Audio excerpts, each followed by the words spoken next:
অপেক্ষার পর অবশেষে স্বস্তির বৃষ্টি। আজ ও কাল রাজ্য জুড়ে রয়েছে বৃষ্টির পূর্বাভাস। বজ্রবিদ্যুৎ সহ হালকা থেকে মাঝারি বৃষ্টির সঙ্গে দমকা ঝোড়ো হাওয়া থাকবে। শনিবার থেকে বৃষ্টির পরিমাণ কমবে। শুক্রবার ফের কালবৈশাখীর সম্ভাবনা দক্ষিণবঙ্গে। অত্যাধিক গরমের পর অবশেষে স্বস্তির নিঃশ্বাস। আবহাওয়া দপ্তর সূত্রের খবর অনুযায়ী আজ ও কাল রাজ্য জুড়ে রয়েছে বৃষ্টির পূর্বাভাস। বেশিরভাগ জেলাতেই দিনভর মেঘলা আকাশ, দু এক জায়গায় আংশিক মেঘলা আকাশ। বজ্রবিদ্যুৎ সহ হালকা থেকে মাঝারি বৃষ্টির সঙ্গে দমকা ঝোড়ো হাওয়া থাকবে। শনিবার থেকে বৃষ্টির পরিমাণ কমবে। শুক্রবার ফের কালবৈশাখীর সম্ভাবনা দক্ষিণবঙ্গে।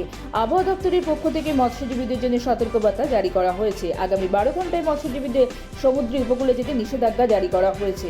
সমুদ্রে যাওয়া নিষেধাজ্ঞার পাশাপাশি মৎস্যজীবীদের লঞ্চ বা নৌকা একসঙ্গে না রাখার পরামর্শ দেওয়া হয়েছে। বুধবার ও বৃহস্পতিবার দক্ষিণবঙ্গের সব জেলায় বিক্ষিপ্তভাবে বজ্রবিদ্যুৎ সহ বৃষ্টির সম্ভাবনা থাকবে। সঙ্গে 40 কিলোমিটার বেগে বইবে দমকা ঝোড়ো হাওয়া।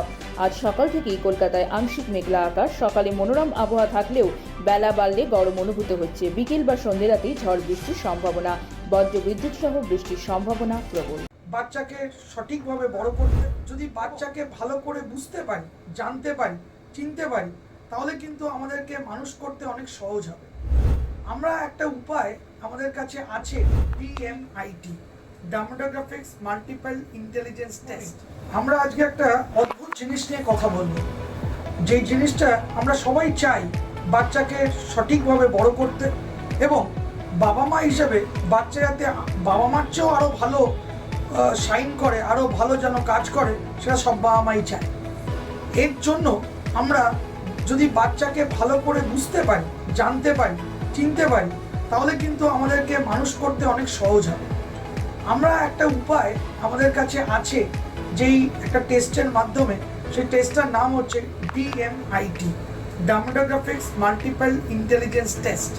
এই টেস্টের মাধ্যমে আমরা বাচ্চার ইনবর্ন ট্যালেন্ট, ইনবর্ন স্ট্রেংথস, বাচ্চার এরিয়াস অফ ডেভেলপমেন্ট, বাচ্চার কোন দিকে ন্যাক আছে, বাচ্চা কীরমভাবে পড়াশোনা করতে চায়, কীরমভাবে লোকের সঙ্গে মিশতে চায়, এই সব জিনিসগুলো আমরা বাচ্চার সম্বন্ধে জানতে পারবো সঠিকভাবে। যদি আমরা এটা জানতে পারি, তাহলে আমরা বাচ্চাকে সেই রকমভাবে তৈরি করতে পারবো, এবং তৈরি করতে পারলে বাচ্চা ভালো ফল করবে। শুধু পরীক্ষায় না, জীবনও সে ভালো করে দাঁড়াবে, যেটা সব বাবা মার ইচ্ছে। হ্যাঁ, আমরা আজকে এখন দেখাবো এই যে অদ্ভুত যে প্রসেস বা অদ্ভুত যে একটা টেস্ট, সেই টেস্টটা কি করে হয়। যে টেস্টটার নাম DMIT, demographics multiple intelligence test. Saugata, এবার তুমি শুরু করো। আমরা একটা ফিঙ্গারপ্রিন্ট মেশিন নিয়ে এই কাজটা করা হয়, এবং এই ফিঙ্গারপ্রিন্ট মেশিনে কিন্তু শুধু DMITর জন্যই কাজগুলো করা যায়। প্রথমে আমরা লেফট হ্যান্ডগুলোকে আগে নেব, তারপরে আমরা রাইট হ্যান্ড নেব। এই দুটোরই আমরা ফিঙ্গারপ্রিন্টগুলো নেব, এবং 3 রকম শেপে নেব, সামনে সাইড 3 রকম করে নেব, যাতে করে আমরা অ্যাকুরেট টু অ্যাকুরেট রেজাল্ট পেতে পারি।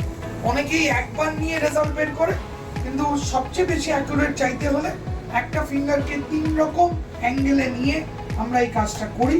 আপনারা দেখতে থাকুন কীরকমভাবে টেস্টটা হচ্ছে, এবং একটা সফটওয়্যারে আমরা এই ফিঙ্গারপ্রিন্টসগুলোকে তুলে নিচ্ছি, এবং তুলে নেওয়ার পরে আমরা সেই রিপোর্টটা, যেই কাস্টমার আমাদের সঙ্গে করলেন রিপোর্টটা, সে ওই রিপোর্টটা পায়, এবং তারপরে আমাদের একজন সাইকোলজিস্ট আছে, যিনি টোটাল রিপোর্টটার উপর একটা কাউন্সেলিং করে, এবং সেই কাউন্সেলিংয়ে একটা entire discussion between the parent and the councillor হয়, যাতে করে বাবা মা বুঝতে পারে তার কোথায় স্ট্রেংথ, তার কোথায় এরিয়াস অফ ইমপ্রুভমেন্ট, তার পার্সোনালিটি, তার কি ইচ্ছে অনিচ্ছে, পড়ার স্টাইল, এবং কোন দিকে সে বড় হয়ে ভালো রোজগার করতে পারবে, বিজনেস করবে না চাকরি করবে, চাকরি করলে কোন স্ট্রিমে যাবে, সব কিছু সে কিন্তু বিশদভাবে বাবা মা জানতে পারে। এর সম্বন্ধে বিশদ জানতে যোগাযোগ করুন eMerit Solutions, এবং আমাদের ফোন নাম্বার এবং ইমেল আইডি, হোয়াটসঅ্যাপ নাম্বার সব স্ক্রিনে ডেমনস্ট্রেট হচ্ছে বা ডিসপ্লে হচ্ছে। Thank you.